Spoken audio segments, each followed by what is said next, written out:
Today we got another one of these emulation retro consoles, little mini console, straight out of China. This thing, it says it's the High Avenir Plus, but really it's just the Kinhank Super Console X3 Plus, just a different branding.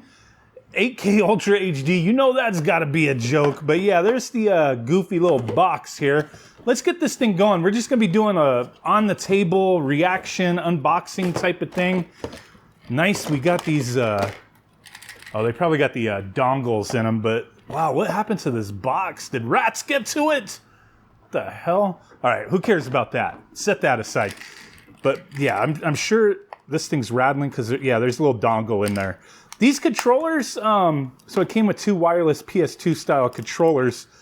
These are cheap as all heck, but at the same time, they are serviceable. They typically get the job done. They just don't feel great. But I usually don't have too much of an issue with these. They're okay. They're okay. But yeah, we got two of those. Uses AAAs, two AAAs. And then in our little box right over yonder, we got a power cable with a little authentication. Like you can scratch that off and make sure this is an authentic power cable from NPA. Wow. So this little device here is supposed to be an S905X3 chip with 114,000 games on it running Emulec 4.5. Come on, we gotta have other stuff in here, right? Yes, we do. Oh, we got a remote. You can use this as an Android box, essentially. It's just an Android machine. HDMI cable, and then we got another, the manual for the controllers. And then we got, this is probably an OS card. I just cut my finger, dang it. And this here has a 256 gigabyte micro SD card. SanDisk Ultra, don't know if that's legit, but it's 256 gigabytes. And there she is. We got a bunch of ports. This thing looks a little goofy with this plastic top. Some of them I've seen, they say Kinhank. Down there it says Kinhank. So yeah, this is the Kinhank Super Console X3 Plus. It says 4 gigabytes of RAM. Okay, this might be a competent little fella here. So we're gonna plug this thing in and get my batteries out. We're gonna plug this little fella in and see what to do. Okay, it's booting up. This seems to be like one of these typical things where there's no power, actual button. It's got the time on there. I really don't think that's the actual time right now. It's pretty close though. But okay, let's get into this. Try to have that in view. Make sure the controller's synced up. Is it on? I think so. Maybe we have to wait. But okay, let's quickly go through this list.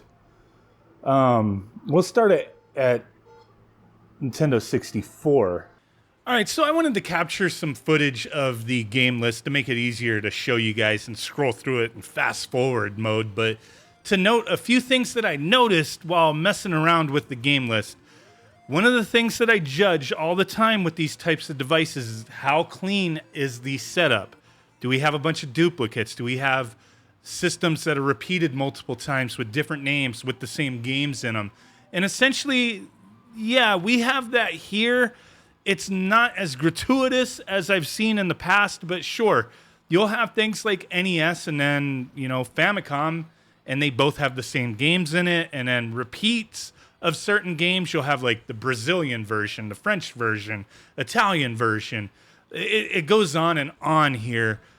Most of the artwork does seem to be scraped, so that is a positive thing. But yeah, one of the criteria that I have as far as kind of grading these things or how I feel about them is how well the build is put together. And here, I mean, if I were to give it a score, maybe I should just start giving these things scores to kind of have some kind of universal, thing for it. I don't know, man, but I would probably give this one a 6.5 as far as the build goes. Tons of duplicates, tons of multi-regions, lack of organization in that regard. There are hacks, hack sections, so that is a good thing. They did separate that.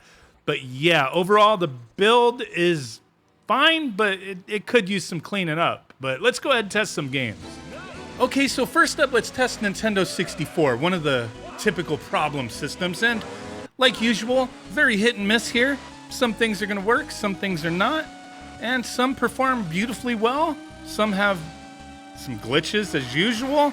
Some just won't load up at all. So yeah, Nintendo 64. Would be nice if they'd actually curate this list and go through and find everything that works perfectly or near perfect instead of putting stuff that just doesn't work at all. Oh, Nintendo DS works like a charm. One tip, hit L2 on the included controllers to get into the drastic menu to be able to configure your buttons if you need hotkeys to change the image orientation or your buttons and whatnot. But the way they have it set up out the box works just fine. Let's try out 3DO. Need for Speed, heck yes. What the hell? This ain't no Need for Speed. But okay, I tested a few 3DO games. Hit and miss for sure. Some games are a little sluggish, a little choppy. Some games play okay. Very hit and miss here with 3DO. But what the heck was that? That wasn't Need for Speed. Okay, real quick, Dreamcast, Atomic Wave, and Naomi. For the most part, every game that I tested here ran decently well. Didn't have too many issues, but you may find some games here and there may have some small glitches, maybe some audio pops and whatnot. But out of all the games I played, they were mostly playable. Not too much of an issue, so that's a plus. Neo Geo CD works fantastic, no issues, but make sure when you first load a game, when the Neo Geo CD loading screen pops up, don't press any buttons, otherwise it'll take you to a menu option screen. You may get lost and stuck in there. Don't trip, PS1 works just fine. Runs on pretty much everything, including your mom's Vibe, so it should be fine here. Okay, PSP, mostly minis on here, a handful of actual PSP games, and everything has seemed to run just fine for what they've included. They don't really include things they know won't run, and I think that's actually a good thing. Okay, so let's wrap this up with Sega Saturn. I was really curious on this one until I saw the actual game list they included, and I realized, hey, they only put on here the least demanding games possible. And you know what? That's fine. Most of this stuff seems to run okay. If you had more demanding stuff, it would probably stutter, have graphics issues, maybe not even load at all. So yes, when they do stuff like that, I'm a fan of it. Don't put games on a system like this that don't run. It's very difficult to test over 100,000 games, but some things you just have to know. Hey, we gotta test this stuff out. And these companies, typically it's a ROM dump, and I wouldn't categorize this one completely as a ROM dump. Now, if I was to give it an overall score, I would give it a 7, a little above average. It's not a complete ROM dump. There are a few areas that could have used a little bit more of attention, but the overall build, as far as how it's put together, it seems decent for the most part. But yeah, you're going to run into issues with any set of games that are this massive. You know what I mean? You're going to find stuff that doesn't run. But, you know, we just wanted to test the most demanding stuff here today. All your NES, Super Nintendo, Famicom, Super NES, Genesis, PC Engine, your MAME, FBA, CPS, all that stuff's going to run fine. All your Atari games. So yeah, the most demanding stuff is what I'm more curious with, instead of wasting time on things we know are going to run. And I can tell you I have tested them and they do run on here just fine. So yeah, there you go, my final thoughts. Appreciate you guys. Bye.